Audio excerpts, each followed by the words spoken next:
Hello and welcome. Welcome to CPR's Clubhouse Live. My name is CPR Jose Ortiz, and listen, my bucket list is checked off. I had a top 10 of people that I wanted to interview, and I'm starting hot and heavy in 2023. I got my #1 pick, Tony Moran, with us here on CPR's Clubhouse Live. Tony, thank you so much for joining us here. Also with us, we have Willie Valentin. Willie, thank you so much for making this happen. And you know, that's what friends are for. You know what I mean? And so the check clears. No, I'm just kidding. That check, it looks like it bounced a little bit, but you know, I'll send another rubber check to you, sir. So the reason why we're here is because Tony Moran and Willie Valentin have some great announcements to talk to you in the universe out there that loves our genre of music, freestyle. I will say right off the bat that It Must Be You 12-inch version is the greatest 12-inch record of all time. It is a song that makes you happy as soon as you put it on. There's something about the baby, you know, it's just a song that brings me back to 87, 88, and it just brings me back to my childhood. It's just the essential song of my lifetime. And so I just want to thank you for that before we start the interview, and also say that I can listen to that song all day. Not only that, but there are certain songs, right, that you want to just listen to it and just, you know, get out of the record, right? And there are songs that are 7, 8, 9, 10 minutes long, and you're like, I can't give a song 10 minutes, especially when you play them on the radio. That doesn't happen with the Latin Rascals or anything with Tony Moran. We want to play the extended version because that's the only version that we're used to.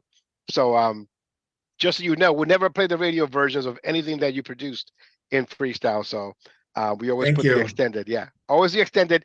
There's so much intricacy and details in the production, in the mix, in the break, in everything, and it's just brilliance. And every time that you put something together, man, it's just like a story is being told.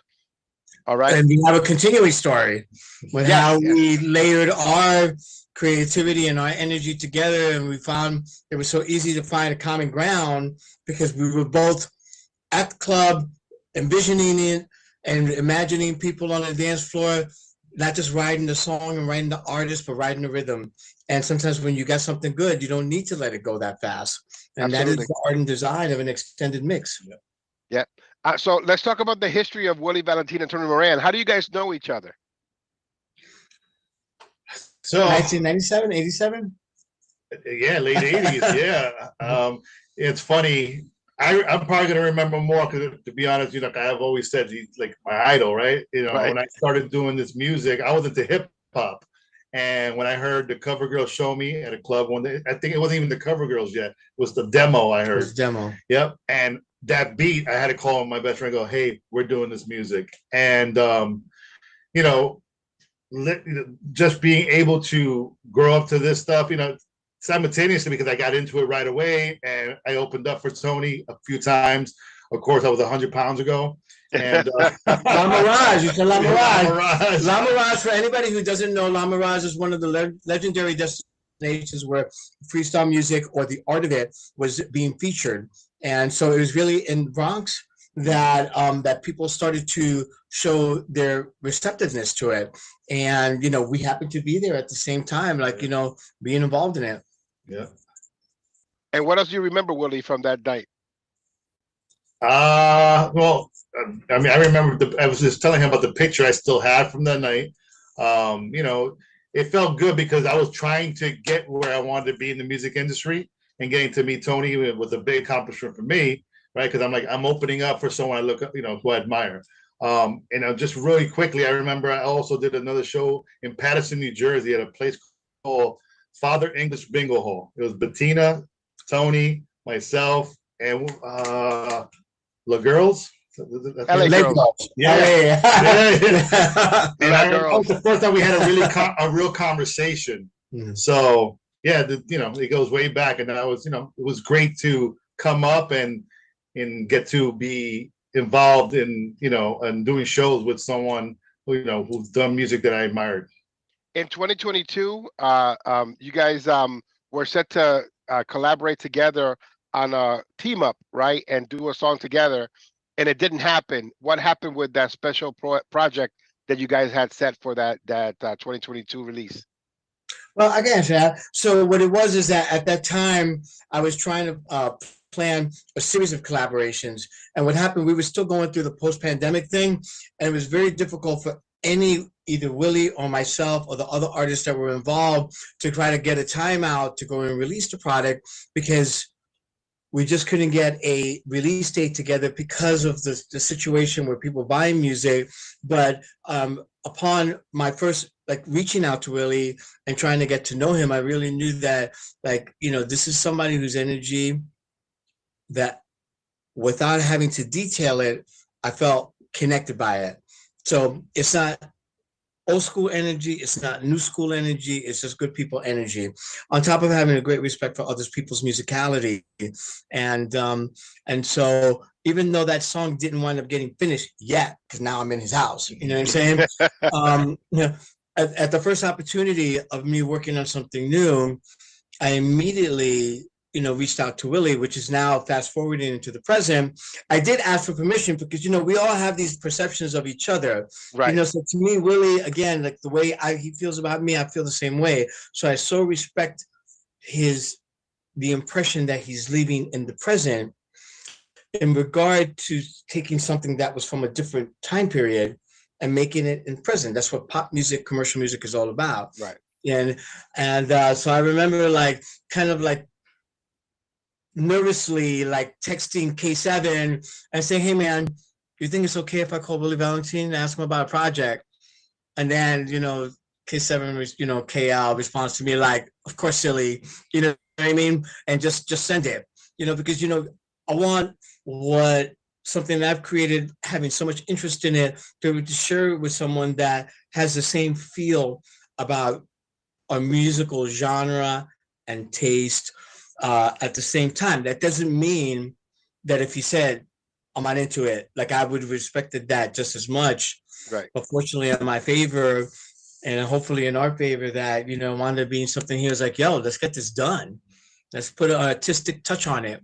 So I get to speak to him, Willie Valentin. I get to speak to him all the time. And when he mentioned it, and this is last year during our top 10 personal list of 2022, he mentioned it off the air. And I'm like, that's going to be epic. That's going to be something that two worlds colliding, two people that respect each other. I was going to use that word a few seconds ago, but you used it, Tony. And the fact that you guys go all the way back to La Mirage, and now you guys took separate paths, and now your paths are crossing now because of the mutual respect you have for each other. And the fact that, I can't believe that Tony Moran was scared to call Willie. You know what I mean? But that is also a respect thing, So it's absolutely a respect thing, and and you get anxious, you get excited, and you want to be able to share something that you're excited about to someone else, that they don't have to respond in an excited manner. But what it is you're talking seriously, head to head, face to face, heart to heart with somebody that appreciates. You have a lot of things in common and appreciate, especially musically. And so, man, I've gone to respect him, adore him, gone out with his wife to dinner, and his daughter. She gave me no attitude. I met the dog, no attitude. I mean, does it get any better than this? When you speak of musically, we just had the discussion a couple of days ago. We were listening to the dub version of It Must Be You. And we're just talking about the joy that the song brings you. He's playing it, and he's in Connecticut in the studio. I'm in Massachusetts, and I'm watching him on TikTok Live, and he's playing it. And I'm like, play the extended version. I'm like, I don't have that, but I have the dub. And then the dub gets into part of the extended version, and it just makes me smile. And we're just talking about how great that production is.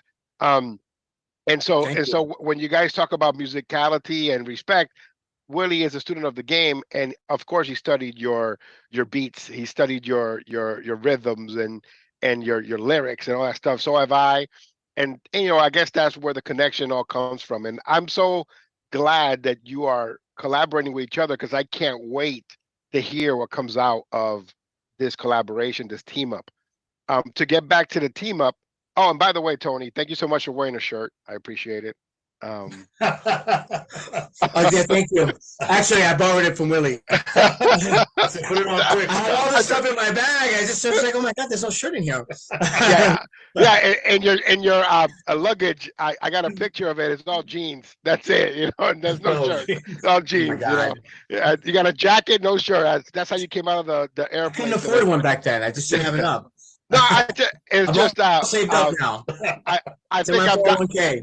Yeah, I think that I've gotten so familiar with your body of work, but actually your body too. Every time that I look at a cover, it's like, is he ever going to wear a shirt? It's like you and Coro are going shirtless in all the different pictures.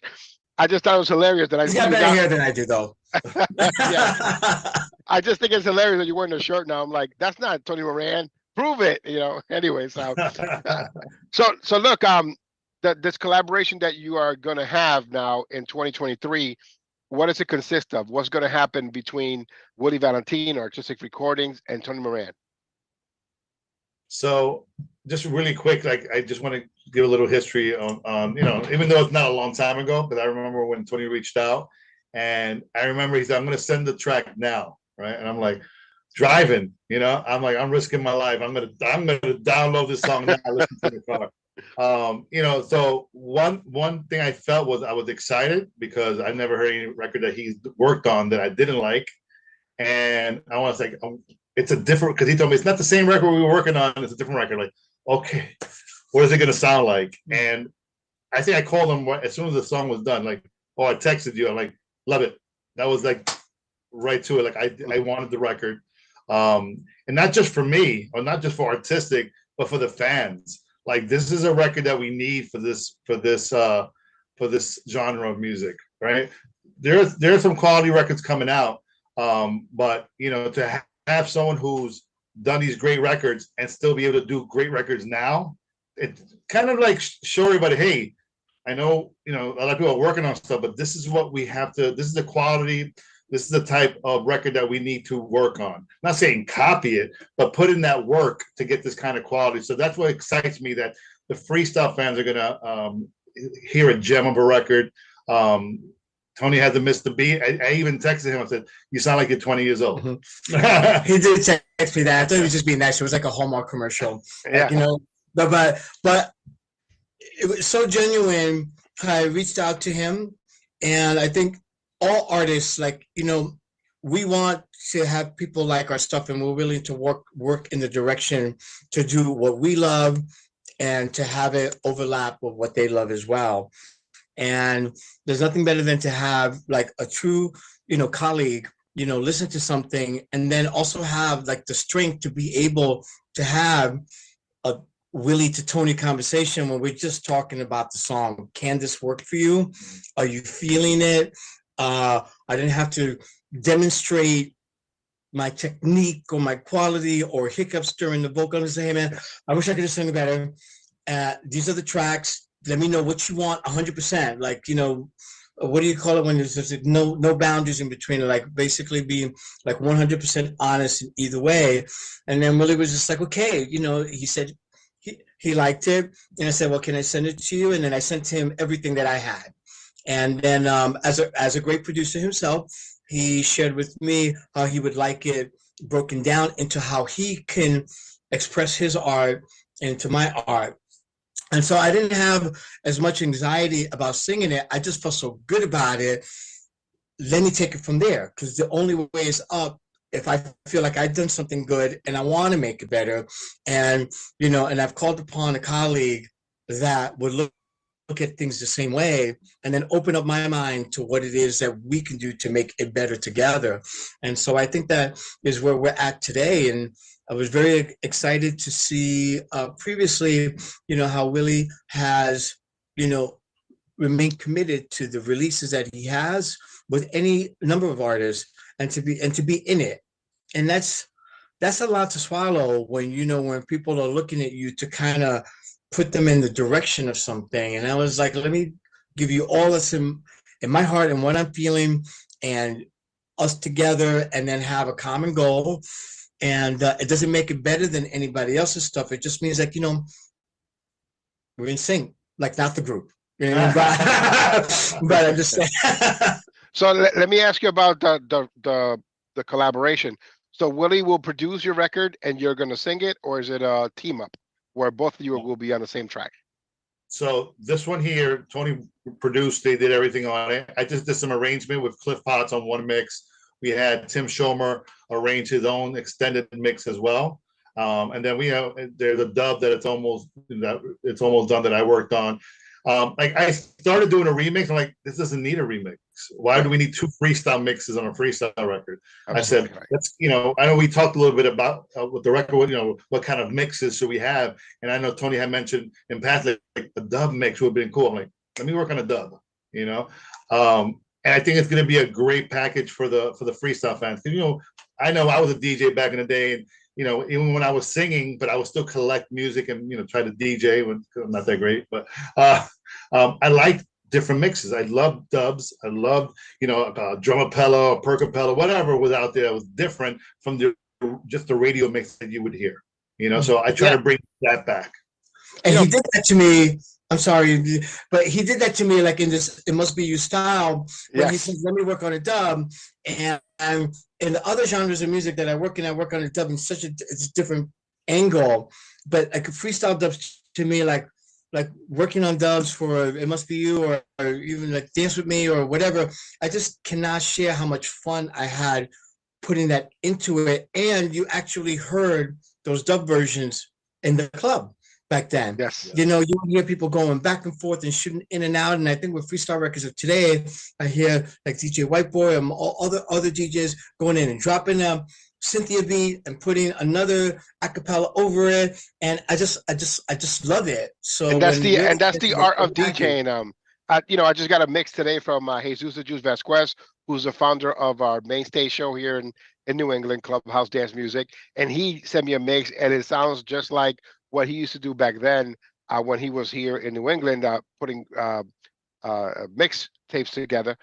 And so it never ceases to amaze me how people continue to bring forth that same magic of putting dubs together, putting other lyrics with the beat of another song and the transition of it. And that's the fun part of the music. That's a fun part of DJing. That's a fun part of listening to a 12-inch record of The Question of Dance With Me. The fact that you want to play all versions, the fact that when you bought it for $4.89 back in the day, the 12-inch record, you want to play the whole side A, turn around, play the whole side B, whether it be a percapella, acapella, dub, appella. It's just, that's the fun part of our music. And I'm glad that you guys feel that that's something that needs to be brought back, and something that you're going to be working on with your next collaboration. You recently, Tony, also produced Don't Call It Love. It was a song with Kay from TKA. Also, and Cynthia and Judy, yeah. Yes. How was that process of putting that song together? Because to this day, I feel that song didn't get its just due. It was kind of underrated for the time that it was released, and it was a limited release. Yeah, it's just like, so we were all trying to get basically into a room together and trying to figure out like how to direct it into the community and get a unified message on it. So I was really happy with the song, but I didn't have a chance to focus in on the center point, I guess is the best way. So that's why when I did this song and presented it to Willie, I had one frame of mind and one frame of consciousness going into it. And I have to say that in a selfish kind of way, I was able just to like try to be the best of me in the case of that. And I produce a lot of artists all the time. And on that particular song, I felt like I was kind of going in too many directions at the same time. And as a producer, I can admit it's not a failure. It's just part of the learning process. And then with a sound such as freestyle, where it's so coveted to me, it's such an essential part of my history, because I couldn't produce anybody else in the future had I not produced a song for the Cover Girls. That was my education, was live on the street. And so on that song, all of those artists that are involved, which is K7, Cynthia, and Judy Torres, did a stupendous job on trying to make trying to make a song better and giving it all of their own.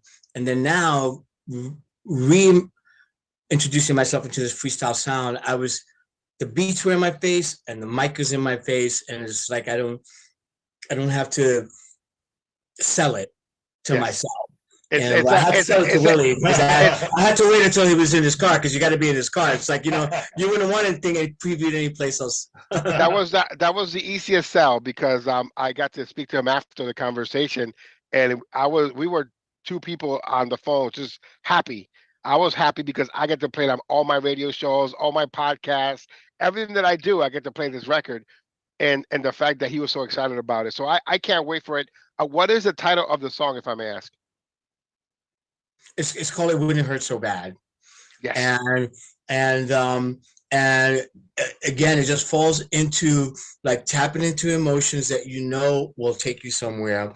And it wasn't the intention of the song to write something to be so like longing for something, but to be honest, it's like in my growing up as a Latino, you don't have to be Latino, but growing up in these supersized versions of emotional sensations, that it was a perfect way for me to layer something over a beat that I liked and over music that I liked, and the melody just kind of created itself.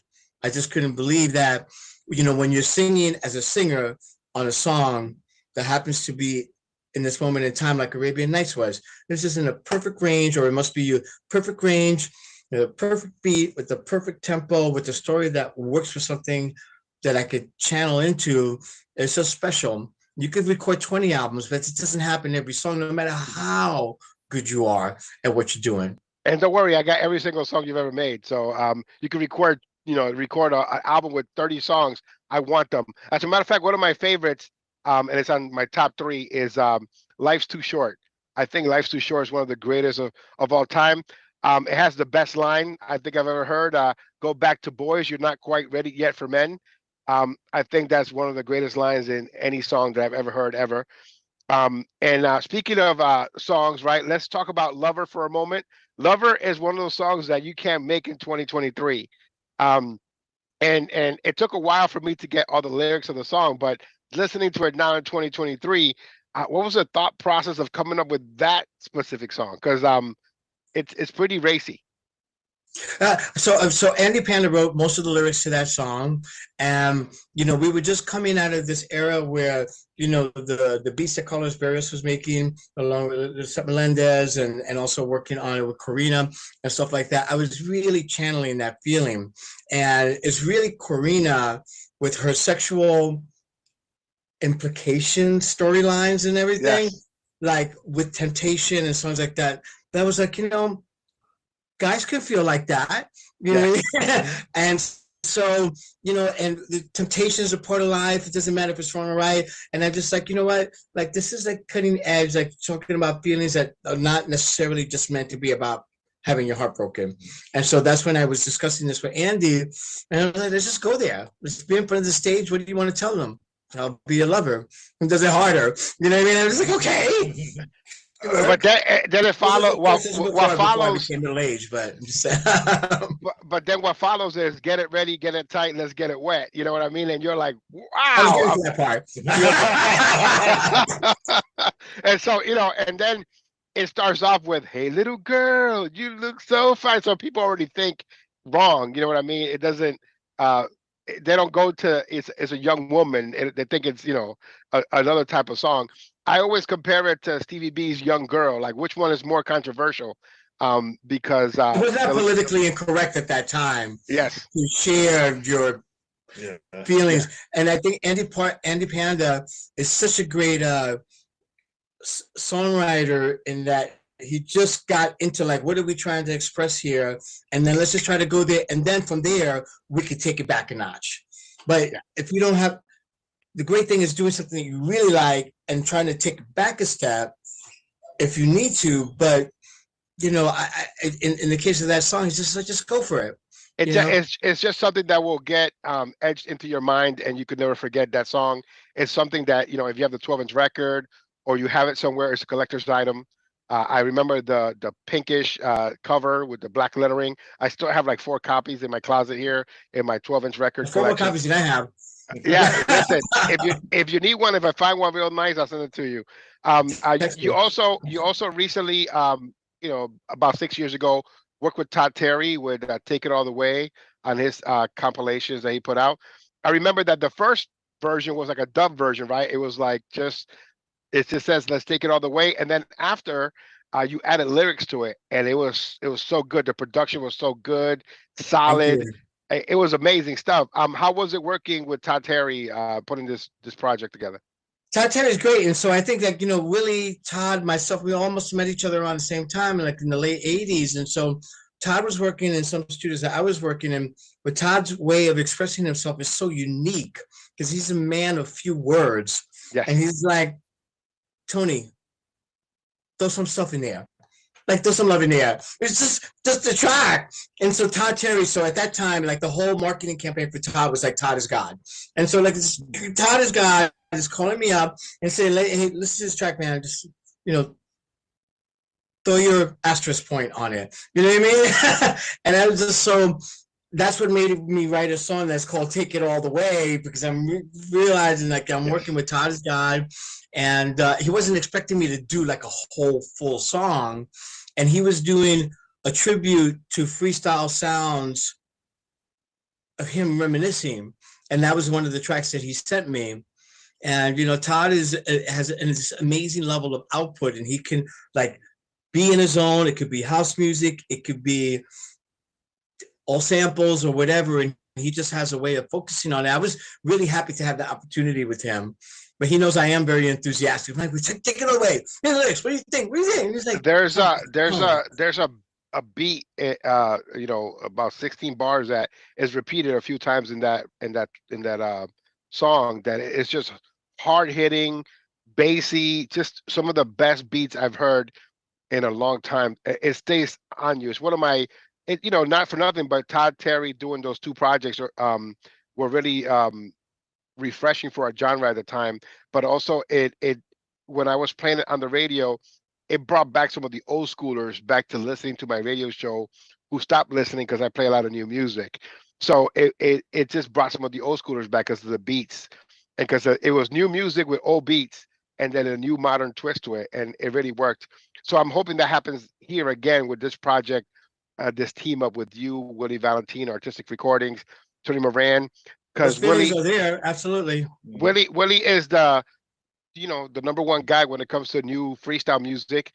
He's been the number one guy since 1993. Putting hip hop into freestyle, putting modern sounds into freestyle. And then he has this. He's the tree, right? And he has branches, and out of these branches came other producers, other artists, other people that were inspired by him. Where he's part of your tree, right? Because he's a branch from your tree.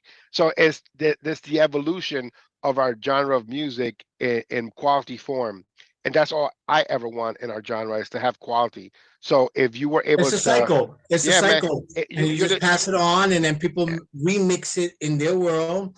And it requires all the same tools, techniques, and creativity as if you were doing it from scratch, as if you were rubbing two stones together. So if we drop Willie 20,000 years earlier from now, he would still be coming out with the same kind of creative output. And I feel like I would be the same thing. Like it would have to be part of my history that I made an effort to try to create things that would stimulate other minds. Yeah. Can we talk about the concept of one album compilation for a moment? Listen, so Willie and I and my crew are supposed Hold to on, let me blow off those spider webs for a second. So my crew and I and Willie were supposed to get together and do our top 5 freestyle compilations of all time. And top 3, it has to be the concept of one. You have The Question on there. You have Dance With Me on there. And there's some other gems. You also have this one with Christian Decoto, I Got the Love. I love that song. What an amazing song. It's just a song that will always get stuck with you. And it has such a great build-up, and then it has you doing the chant in the background, the rap, because that Tony Moran rap that you put on songs, you want to learn the lyrics to it because you want to repeat it, so so tell me about the concept of one compilation What are your thoughts and what do you remember about that compilation? Well, I was going through like trying to reinvestigate like what Tony Moran means along with Lamb Rascals. And, Albert and I had already chosen to go and like seek out other music possibilities. And so it's kind of like when you're part of a band, you kind of almost feel naked moving forward, like not having whatever is your other half there. And so Aldo Marin really stepped up to the plate and he said, hey man, just and Sal Abbatello, just like do your own thing, just do your thing. And so it was no negativity. It was just really that, you're kind of used to have being part of a group. And so this concept of one opportunity was basically concept of just one person used to being with two people. And when I led, I was with Aldo Marin when I recorded like Dance With Me, like, cause I was writing it as we were doing the track. And back then it just seemed a lot, not easier, but it seemed much more spontaneous, that you knew you were going in there to wreck it. And that was it.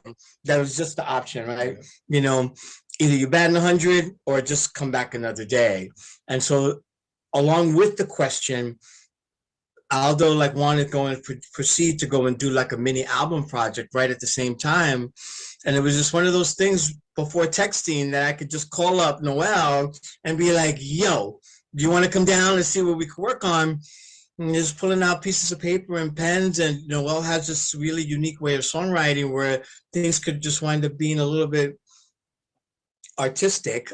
I'm looking at artistic right in front of me. Yeah. And so he has a different choice of using words, but together. So we would be in the vocal booth together. Just the question that I have to ask, since I have the chance to ask after all this. So it was just kind of coming in like we were just putting a puzzle together, and there was all these words there, and it just kept leading into this question thing, which we thought nobody was going to get. We thought nobody was going to get it. Amazing song, just one of the best from the Cutting catalog. Just the 12-inch record is one of those records you have to just let it play, put the A side, put the B side, go back to the A side. Cutting record style, here's break, all that great stuff that you put on there.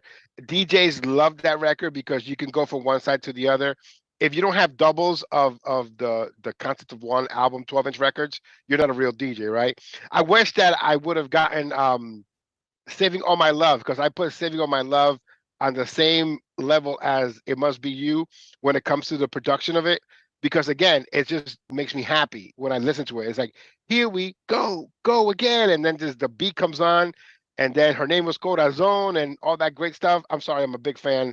I'm marking out a little bit, but it's just, these are the compilations of a lifetime. These are the music productions in our genre of music of a lifetime. You even got Brenda K. Starr on there, BKS with So In Love, and that slow, grimy, street freestyle with a twist, you know what I mean? People are like, that's not freestyle. Of course it is. They just slowed it down. They made it better. The vocals is carrying the beat. It's just amazing work. And just want to commend you on that because of me being such a fan. Absolutely top 3 compilations of all time. I only have, it's funny because you both carry my top 2 compilations of all time, Artistik Freestyle Parade Volume 2 and the Concept of One album. I think I'm done, right? I don't have to do the list anymore. We're done with the list. But yeah, man, it's just great work, a great body of work. And I could talk about everything that you've done. I can continue talking about it for hours at a time. But I do want to get back to this collaboration, because this is important for the genre of music going forward. Freestyle has had a resurgence with quality. And the resurgence of quality will continue with Willie Valentin and Tony Moran in 2023. Are you guys just going to do one song together, or are you guys going to do more than one? Well, I love working with Willie. So as you said, that he and I had already gotten together to work on something together. And just because of the moments and the time, it was just something that we knew that we would have the opportunity to regroup on. So when I went and had this idea for this song, like the only person that I reached out to was Willie, because even I am working on some other projects that are in the freestyle genre, which I really am enjoying. But other people are spearheading that. And in the case of this, it was just what was on my mind, and I just needed, as like, you know, like colleague to colleague, be able to share with somebody that was not going to just be he's an artist, producer, songwriter. And so basically I was able to talk to somebody like one-on-one with only knowing that we share the appreciation for those tools. You know, it's not like a who's on first thing. Right. And so, you know, I think it's a real talent to be someone who's a artist, writer, and producer, also has his own label, that understands that, you know, absorbing artists and titles, it's just more than just inputting the data into a, you know, into a distributor. And so it's a commitment as a producer, an artist and writer, not a label, that I realize that like it's an investment that I make with somebody. You're like not investing to make a BFF. You're willing to open yourself up to this. This is not how I run my house. This is like if we want to work in the same house. And it just wound up being that we all had so many common grounds, so all these same paths. I never had to read back.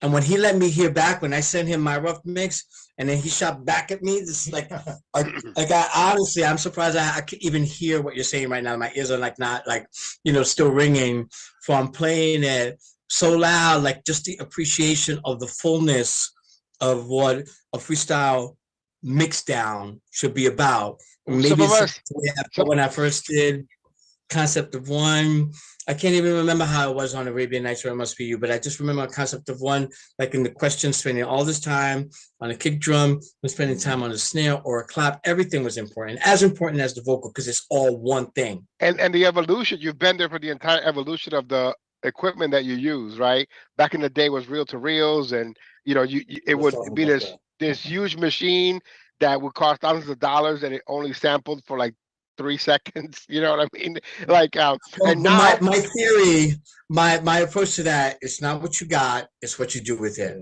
Absolutely. And so there's some people that have made Beastie Boys making the album, just like, you know, with like, you know, 2 inputs and outputs, maybe, you know, it's the jam. We're jamming, and I really feel that, you know, on top of the technique that he possesses and all of the history that he has and the knowledge of music and so on, but he's still breaking it down. Like if I could hear this in a club or in my Jeep or in my car, or on my AirPods, or on this, like, you know, $20 pair of, well, you can't buy headphones for $20 in the airport anymore. But if you had a $20 pair version of headphones, like it would be jamming, and the beat would be an important component of that. So Willie, let me ask you, I know you're sitting there, you're taking everything in. How excited are you in a scale of 1 to 10, to be honest? No, it's 10, you know. My approach to this record is like, I'm just say, oh, it's available. Good if you like it. We can't work a record like that. Mm-hmm. So, you know, I have plans already in place, DJs that are going to start playing it. You know, trying to get it on much playlists as possible through Spotify. Yeah, I think I'll send you a copy too. I'm gonna be the first. You know, so creating that buzz, the pre-buzz, right? Because this is not a record that can be wasted by just putting it out. And I've seen a lot of great records that, you know, I just hear in passing, oh, this record just came out. I'm like, it's a great record. What happened? Why didn't they promote it? So I don't want to do that, you know. So I want to create that buzz. You know, I already spoke to some DJs. You know, Tim Schomer is part of this record, and he's already texting me and Tony, when can I play this? Yeah. He was a real soldier. He was actually like the conduit, because I let Tim and him listen to it at the same time. And then, like Tim Schomer, he is as enthusiastic as we are. So he's like, what's this joint? You know? Yeah. One of my crew members, Cliff Potts, is part of the project as well. I'm so excited for him. He was asked for by name, so to have Willie Valentin, Tim Schomer, DJ Cliff Potts all on the same label to me on the Tony Moran record, that's great to me. That's cake. You know what I mean? I have to ask Tony. And so that's why we're in his crib. Yeah. We just had dinner, and all the things that you were talking about in regards to, you know, to Willie's label is about, like, all marketing understood that sometimes face to face, hanging out with each other, being in the spirit of the other person, you could get so much more achieved. And plus, we're having a wonderful time, together. And who knows what else will come out of I'm artistic gonna here. I'm gonna let you get back to that. I have to ask you one more question, Tony. So you are a super. Sagittarius. And do you like long walks in the park, sir? So listen, you're a superstar in dance music. You're an internationally known DJ. You are the cream of the crop when it comes to dance music. Why freestyle? Why do you come back to your roots? I guess probably it's like, you're coming back home and you realize that something that came from, that dawned inside of you, is something that doesn't fade away. Of course, opportunities come, and then you put your expertise and your knowledge and your love and your passion in it. But then when you break it down and say, where did this all come from? Then it came from me being in the microphone with Sapphire and Mac Anthony that day, singing right in Arabian Nights with Andy Panda. And those kind of feelings have, just resurfaced in this way at the right time. And to have a collaborator and to have a label, another musician, another singer in the room, where honestly, I don't have to worry about like explaining it, or as Ricky Ricardo would say, explaining it. I just we got it, and I just feel very blessed that we having these opportunities together. And again, the talent is already there. He's already there, and his ears were an important component for me to want to revisit this, appreciating the art, the technique, knowledge, and the history of freestyle. I love that answer, and I hope that the cover of the record and the cover of the CD and the cover for the artwork, make sure that you don't have a shirt on, because then it wouldn't be. He just photoshopped, he was looking through bare-chested Latino guys and trying to incorporate that into my tuxedo. Well, as long as he doesn't put tassels and make sure you look like the Ultimate Warrior, you're fine. So listen, I want to let you guys get back into the studio and create magic. I want to thank you for being part of CPR's Clubhouse Live. Any final thoughts from both of you? Well, let's talk about the release date right before we go. So, we bounced around different dates, right? And we didn't want to rush anything, right? There's other mixes that we're fine tuning, but I go back to my first reaction when I heard this record, and my first reaction, I responded to it. I love it, right? What better way to express that by releasing it on the day of love for Valentine's Day, so February 14th. It's it just makes total sense. So that's the day we're gonna have for pre-order on the 7th, and I just can't wait for the freestyle friends to hear this, embrace it, love it, talk about it, share it.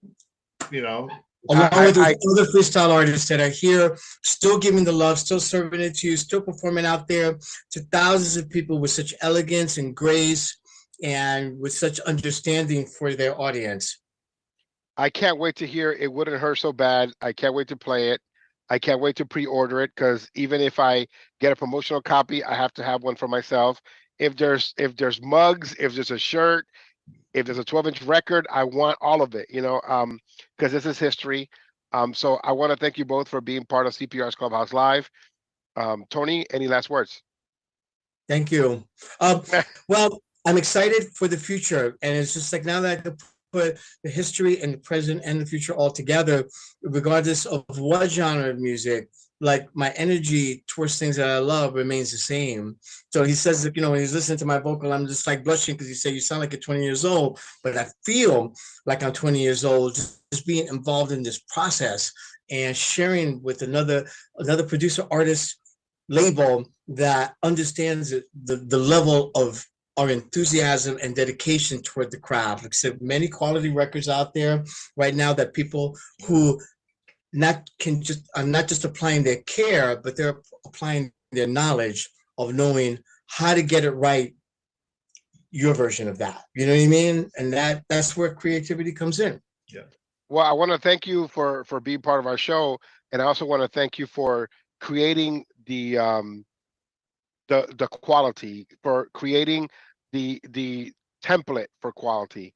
And so whenever a good quality producer wants to emulate good quality freestyle music, they only need to look at Tony Moran, Latin Rascals, Willie Valentin, Artistik Recordings. How about the check for me, sir? Is that one going to bounce? Because we traded checks, sir. I know. Yeah. Well, listen, until next time, it's CPR saying goodbye, and thank you for joining us for CPR's Clubhouse Live. As we say goodbye to Willie Valentin and, of course, Tony Moran. Don't forget, February 7th. Thank you, all the fans, and thank you for putting us on the show. Much appreciated. Anytime. And February 7th is the pre-order for It Wouldn't Hurt So Bad. And the release date, you heard it here, is going to be on Valentine's Day, February 14th, 2023. Until next time, it's CPR saying goodbye. And remember, it's not who you love, it's how. We'll talk to you soon.